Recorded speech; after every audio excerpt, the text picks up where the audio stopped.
What diet do you ascribe to? If your answer to that question is, I have no idea what you're talking about, then you can join the roughly 80% of Americans who follow no specific dietary guidelines. Sure, lots of us avoid fat or sugar or meat, but when it comes to evaluating the health benefits of a particular diet, labeling someone can be difficult. Now, a study appearing in the journal Circulation suggests that Southern-style eating is associated with a greater risk of heart disease. But before we get out our pitchforks and head to the Paula Deen residence, let's take a look at how this study was done. Data came from the large Regards cohort study. This was a study designed to evaluate stroke risk factors among the U.S. population.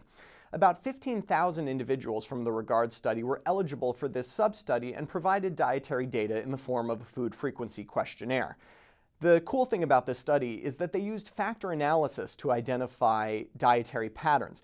This is a post hoc method that identifies which foods tend to hang together within an individual, and 5 patterns emerged. The Southern pattern, which was the subject of this study, was characterized by fried foods, organ meats, eggs, and sugar-sweetened beverages. There was also a plant-based pattern, a convenience food pattern, a sweets pattern, and my personal favorite, the alcohol and salads pattern. Now, greater adherence to the Southern pattern was associated with about a 35% increased risk in heart attack or death from heart attack within 6 years of follow-up. Now, overall rates were pretty low. You would need to convert about 1,500 fried organ meat gourmands into healthier diners to prevent a single heart attack per year. There were also confounders, obviously. Southern-style eating was associated with black race, with male sex, with diabetes, and with lower educational attainment. Unfortunately, there was no benefit of my personal alcohol and salads dietary pattern, which may hurt sales of my upcoming book, Alcohol and Salads, 20 Blurry Days to a Better You.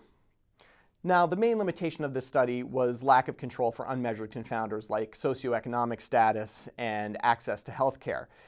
In addition, the lack of association between the plant-based diet and better cardiovascular outcomes or the sweets-based diet and worse cardiovascular outcomes makes the overall methodology somewhat suspect.